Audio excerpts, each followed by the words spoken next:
हम कथा सुनाते राम सकल गुण धाम की। हम कथा सुनाते राम सकल गुण धाम की। ये रामायण है पुण्य कथा श्री राम की। जम्बूदीपे भरत खंडे आर्यावर्ते भारत वर्षे एक नगरी है विख्यात अयोध्या नाम की। यही जन्म भूमि है परम पूज्य श्री राम की।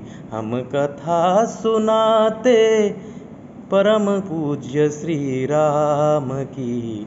है रामायण है पुण्य कथा श्री राम की।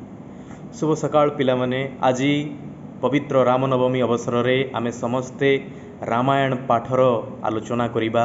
एही पाठ माध्यम रे आमे परम पूज्य मर्यादा पुरुषोत्तम श्री रामचंद्रंकर अनेक दिव्य मानवीय गुण संपर्क रे आज आलोचना करिबा, जानिबा एवं रामायण कथारे समस्तंक द्वारा होइथिबा अनेक अमूल्य त्याग विषय जानिबा, जहाँ संपूर्ण मानव जगत निमंते आजिकार एकविंश शताब्दीर कंक्रीट जुगरे मानव सभ्यता निमंते कौन शिक्षणीय आम समस्त निमंते ताहा आज आम शिखिबा।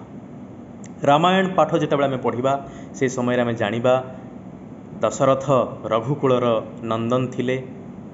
सी गोटे बहुत सुंदर कथा कही जे रघुकुल रीत सदा चली आई, प्राण जाई पर बचन न जाई। माता कैकेयी को देइथिबा दुई गोटी बर जदियो अत्यंत कष्टदायक थिला तांको निमंते जेतेबेले से शुणिथिले से दुई गोटी बर कौन थिला माँ कैकेयी जेतेबेले कहिथिले से शुणिथिले तांको पई अत्यंत हृदय विदारक थिला। तांको मृत्यु शज्यारे पकाइथिला सत, किंतु से कथाटी को से प्रत्याख्यान करनथिले। नीरवतार सहित मुंडपाती सही जाइथिले एवं राम नीरवतार सहित पितांक द्वारा दिया जाइथिबा से दुई गोटी बर को से स्वीकार करथिले एवं 14 वर्ष वनवास को से सम्मानर सहित स्वीकार करी वनगमन करथिले। ऋषिपुत्र ऋषि कुमार भली वनगमन करथिले। से समय रामंकर राज्याभिषेक सरी जाइछि, भरत मातुलालय जाइछन्ति। एही समय दस्यु मध्य में कहि परिबा दुष्टा दासी मंथरांकर प्ररोचना रे माँ कैकेयी जाई दशरथंक निकटरे दुई गोटी बर मागिथिले। प्रथम बर थिला श्री रामचंद्र 14 वर्ष पाई वनगमन करिबे। द्वितीय बरटी थिला भरत अयोध्यार राजा हेबे। एही दुई गोटी बर अत्यंत हृदय विदारक थिला, किंतु दशरथ मुंडपाती सहिथिले। रामचंद्रंक निमंते सबु समय रे दुई गोटी कथा अत्यंत महत्वपूर्ण अटे। से पितामाता को बहुत भक्ति करुथुले। तांको निमंते थिला पिता स्वर्ग, पिता धर्म, पिता ही परम तपः, पितरी पितृमा पर्णे प्रियंते सर्वदेवता। सबु समय रे से पितांको स्वर्गर ऊपर दर्जारे रखुथुले। तेणु रामचंद्र अकिंचन रे पितांकर सही कथा को मानि नैथिले एवं जेतेबेले वन को जीवा पई बाहरी थिले से समय मिथिला राज्यर राजकुमारी माँ सीता रामन को विवाह करी आसीथिले। से मध्य कहिले मु आपणको छाड़ी रही परिबि नाही स्वामी। से मध्य वनगमन करथिले। तांको सहित रामंक सहित अत्यंत हृदय भाव में जड़ित तांकर भाई लक्ष्मण मध्य तांको सहित वनगमन करथिले। अनेक घटना घटी जाइछि, एते वर्ष बीती जाइछि, आज सुधा मध्य आम समस्तंकर त्याग को मने पकाउछु। भरत मातुलालयरू फेरी जेतेबेले देखिले अयोध्या रे एभली कठिन परिस्थिति सृष्टि होइछि, जेतेबेले से जानिबा को पाइले जे ए समस्त अघटनर मूल बिंदु किए मंथरा। से तत्क्षणात मंथरा को अयोध्यारू विताड़ित करथिले। एहा परे परे से माँ कैकेयी को कहिथिले जे जीवन थिबा सुधा कलंकिनी आपणक कलंकिनी मुह, आपणक कुलनाशिनी मुह, आपणक पापी मुह मु देखिबि नाही। गोटे माँ पाई या ठारू कष्ट कथा किछि न होई पारे। भरत तांको अनेक विभिन्न प्रकार कथा कही तांको भर्त्सना करथिले, तांको कुच्चारटना करथिले। माँ कैकेयी आखिरु अनवरत अश्रु गंगा बही जाउथला। से बारंबार दुख रे म्रियमाण होई पड़ुथुले, पश्चातापर नियारे से बारंबार जड़ुथुले। तथापि दीर्घ 14 वर्ष जाए गोटे थर माँ डाक डाकी ना भरत तांकू एते बड़ शास्ति देइथिले पश्चाताप करने सत्वे गोटे थर से माँ डाक डाकी नथिले तांकर त्याग अतुलनीय अटे। माँ सुमित्रा लक्ष्मण एवं शत्रुघ्न दुई गोटी पुओ थिले लक्ष्मण को निज हृदय 14 वर्ष धरी दूर रखिले। माँ कौशल्या निजर प्राणतुल्य हृदयर रत्न तांको अंध लौड़ी तांको एकईर बड़ा विशिकेशन रामचंद्र को दीर्घ 14 वर्ष धरी से पाई नथिले निज पाखरे। लक्ष्मण को पत्नी अत्यंत बड़ त्याग करिसेंती निज पति सुख से 14 वर्ष धरी पाई पारि नथिले। रामचंद्र तो सबुठु बड़ त्याग करिसेंती बापांकर कथा को मानी गुरु वशिष्ठंकर कथा को अत्यंत सम्मान सहित निरवतार सहित प्रत्याख्यान करी से 14 वर्ष वनगमन करथिले। देवता माने उपरु धन्य धन्य कही तांकर गुणगान करुथिले। सबुठारु बड़ त्याग एठारे आउ जणे महात्मा करिसेंती आउ जणे देवात्मा करिसेंती जहाँको नाम होछि भरत। तांको सामनारे एडे बड़ स्वर्णिम अयोध्यार राजसिंहासन थिला तथापि से राजसिंहासन को ग्रहण करि नथिले। से कहिथिले मो पाई मो पितृतुल्य होचंती मो बड़ भाई रामचंद्र।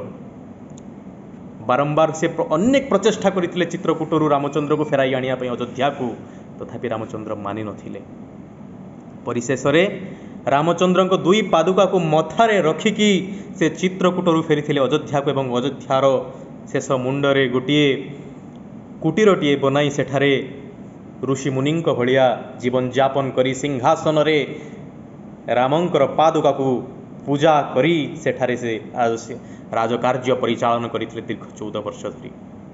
सेठारे भरतंक पत्नी अनेक त्याग करिसेंती।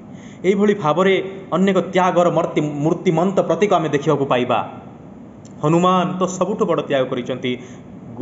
तांको निमंते रामचंद्र ही तांकर भगवान थिले। जने श्रेष्ठ भृत्य हिसाब रे हनुमान सब किछि त्याग करिसेंती। निज जीवन को से भूली जाइछन निजर सकल जीवन को निजस्व जीवन को से भूली निस्वार्थपर भल पाइबा भक्ति प्रेम सहित रामचंद्रंकर चरण वंदना करी से पूजा करिसेंती सब समय रे।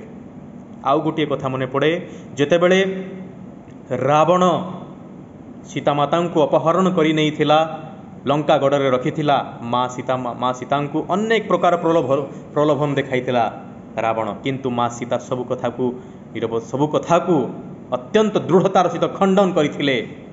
भगवान रामंकर नाम सुमरणा करी सी सेठारे अनेक दिन जाई समय बिताइथिले।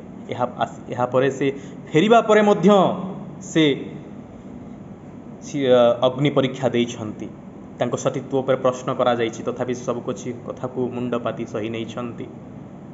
रामचंद्र सबू जानिबा सत्वे मध्य प्रजा मानक हित उद्देश्य रे प्रजा मानकर मन रखिबा पई माँ सीता को से गर्भवती अवस्था रे ऋषि वाल्मीकि तपोवन रे छाड़ी दे आसीथिले। सेठारे लवकुशंकर जन्म होता। लवकुश पिला बेलू बापा मांकर खास रूप रे बापांक सुख मध्य पाई पारि नथिले। अश्वमेध यज्ञ समय रे जेतेबेले वाल्मीकि जेतेबेले लवकुशंकु आनीथिले एवं रामंक सामना उपस्थापन करथिले जेतेबेले रामंक निकट रे जेतेबेले रामायण गान करथिले उच्च स्वर रे सुंदर ललित स्वर रे जेतेबेले उच्चारण करथिले सेही समय रामंकर हृदय मध्य तरली जाइथिला। रामंकु द्वितीय विवाह निमंते अनेक ऋषि मुनि मंत्री पारिषद वर्ग परिवार वर्ग समस्ते प्ररोचना करथिले किंतु रामचंद्र तांको कहार कथा सुनि नथिले। माता सीतांकर स्वर्णमयी मूर्ति निर्माण करी से पूजा कार्य समस्त संपादन करथिले। हनुमान अनेक त्याग करिसेंती। सुग्रीव अनेक किछि त्याग करिसेंती। विभीषण अनेक किछि त्याग करिसेंती। विभीषण जानिथिले तांको भाई भूल करूछंती से बहु बार चेष्टा करथिले किंतु रावण तांको कथा मानि नथिले।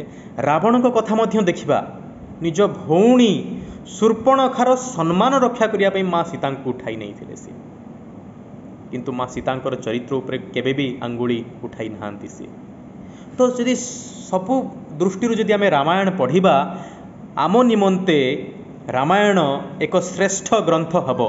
भारतीय सभ्यता संस्कृति वेद पुराण उपनिषेदर सबुठारु मूल पिंड रूप जदि आमे देखिबा ताहले मूल रूप रे महाभारत रामायण वेद उपनिषेद सहित गीतार गोटे श्रेष्ठ स्थान अच्छी।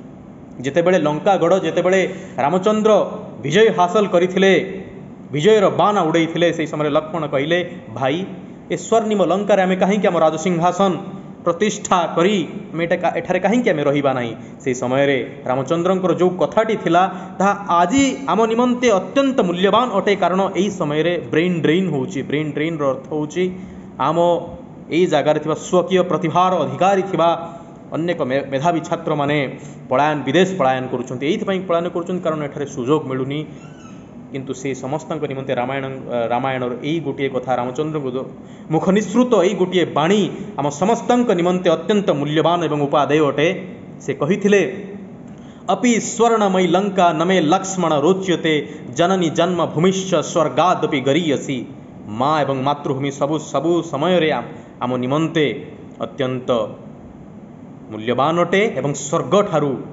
मध्य बड़ गारिमामय गौरवपूर्ण अटे। तो जदि पूर्ण रूप से आम रामायण पढ़ा आम जापर चरित्रर निर्माण केमिति हेबा दरकार भल मनीषटीए केमिति हेबा दरकार कारण श्री रामचंद्र मानवीय लीला खेल करथिले जदि आम पुराण पृष्ठा को पढ़ा इतिहास पृष्ठा को खोली जदि आम देखा ताहले से मानवीय लीला खेल करथिले एवं से मध्य ही आम समस्त को जणाइथिले जे मानव जीवन केमिति हेबा दरकार जेते दूर संभव आम चेष्टा करिबा निजर व्यक्तित्व को सुंदर ढंगरे बजाय रखिबा पई मिछ कहिबा नहीं चोरी करिबा नहीं भूल करिबा नहीं जेते दूर पर्यंत निजर दैनंदिन कार्य को अत्यंत निष्ठार सहित पूरण करिबा बाबा मांकर भक्ति करिबा सम्मान करिबा गुरुजनकर आदर करिबा सानंको भल पाइबा एभली बहुत किछि कथा अछि जहाँ जदि आम करिपारिबा नित्यंदिन जीवन रे दैनंदिन जीवन रे ताहाले आम समाज रे दुख बोली जिनिस रहिबो नाही आम राज्य राम राज्य परिणत हबो जहाँकि गांधीजी स्वप्न देखिथिले गांधीजी कहिथिले भारत ग्राम रे बास करे भारतर प्रकृत विकास ग्राम रे अछि जदि आम गांधीजींकर सही रूपटी को परिपूर्ण रूप से जदि देखापी चाहूचे गांधीजींकर से स्वप्न को परिपूर्ण रूप से देखापी चाहूचे ताले आज पवित्र राम नवमी रे एहा आमे शपथ नेबा दरकार जे भगवान जहाँ को भगवान उपाधि दि जाइथिला तांकर दिव्य गुण निमंते ही तांको भगवान उपाधि दि जाइथिला एवं भगवान उपाधि से माने ही पाहांती जो माने निजर दिव्य गुण स्वकीय प्रतिभा माध्यम रे संपूर्ण मानव जगत गोटे नूतन दिगदर्शन देइछंती तो आमे मध्य मानवीय जीवन रे समस्तंक निमंते किछि गोटे करि परिबा मु यहा आशा करे आजिकार पवित्र दिन रे तमे समस्ते मो प्रिय छात्र छात्रीगण तमे समस्ते निजको सेही भली भाबरे प्रस्तुत करिब पितामातांकर सेवा को निज जीवनर परम आराध्य रूपे रखी देश जननीर सेवा को निज जीवनर संपूर्ण मूल लक्ष्य रखी निस्वार्थपर रूप से समाजर हित उद्देश्य निज जीवन को तमे उत्सर्ग करिब एवं भल मनीषटीए हेब जय भारतर नारा सहित जय जगतर नारा लगे संपूर्ण मानव जगत को गोटे नूतन दिगदर्शन देव तम नामर विजय बाना उड़ीब समस्ते तम नामर गुणगान गाइबे यही आशा रखी आज आजिकार यही पवित्र दिनर मो कथाटी को समाप्त करुछि समस्त को अनेक शुभकामना परम करुणामय रामंकर परम आशीर्वाद समस्तंकर उपरे रहू संपूर्ण विश्वर मंगल हो समग्र जगतर कल्याण हो वसुधैव कुटुंबकम नारा समस्तंकर मुखरे रहू धन्यवाद।